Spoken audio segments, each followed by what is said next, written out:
everyone, my name is Vince. I'm here to talk to you about something that I think we all can agree we all hate. I'm here to talk to you about something we all can agree are the worst things possible: potholes. A bump in the road can do more than ruin your ride, it can ruin your day. But what if there's an easy and effective solution to not only roads, but other infrastructure? My solution will create jobs, save the U.S. millions along with taxpayers, and of course, fix our failing infrastructure. If we can outsource jobs to companies that are based in America and use American workers, then we will bid to do the job at the least expense. My idea will create jobs. My idea is to sell jobs like redoing a bridge or 95 to the lowest bidder and save money on construction. Some history on the highway system.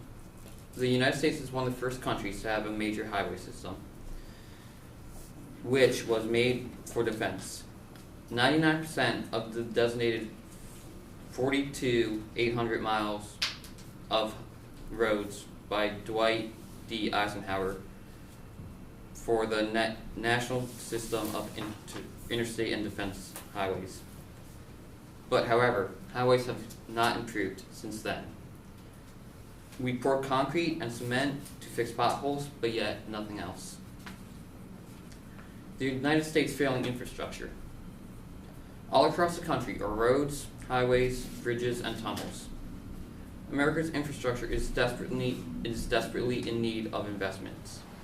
According to the American Society of Civil Engineers, the ASCE estimates the U.S. needs to spend more than $4.5 trillion by 2025 to fix the country's roads, bridges, dams, and other infrastructures. However, just alone, the Department of Transportation, DOT, estimates over $800 billion is required just to shore up the nation's roads and bridges.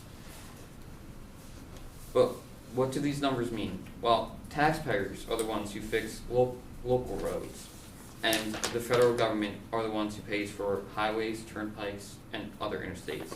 But the federal government uses tolls to earn some of that money back, but they only make us back about 30% of what the full cost was.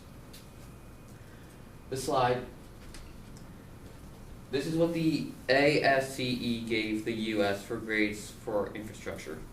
Now, as you can see, they broke it down into categories and gave overall grades. But overall, the U.S. infrastructure, we got a D+.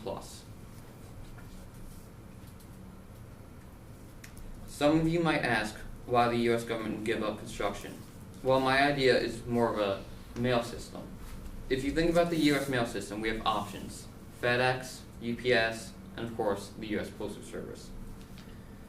My idea is where we sell some projects to some outsource companies, and we keep other ones. Projects will see if we can. Projects will, if even can do a project and not spend as much as we would. Why not? Why wouldn't we save the money?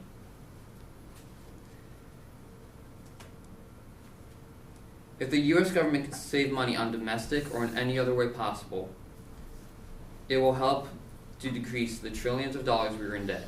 The U.S. government has been running a deficit since 1970.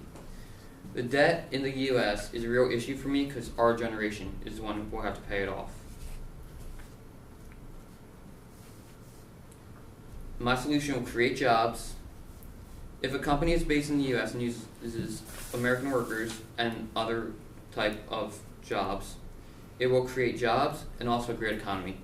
With an abundance of jobs that will be created with what the flow of money of buying materials to make a flow economy that will stay up and up.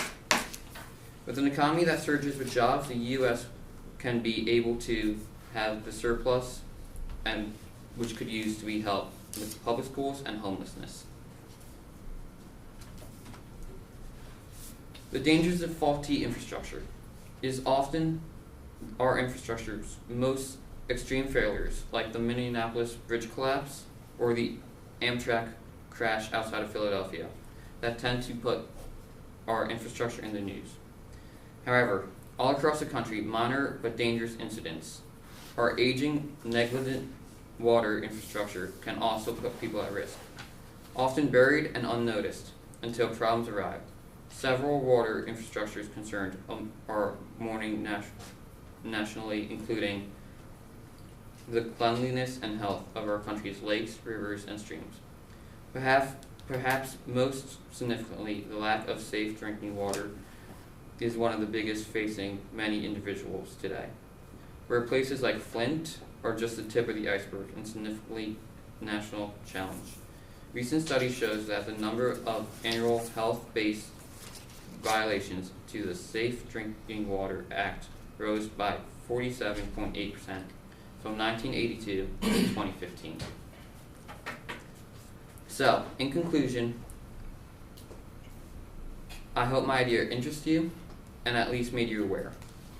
But once again, this idea can save money, creating jobs, and hopefully put an end to potholes everywhere.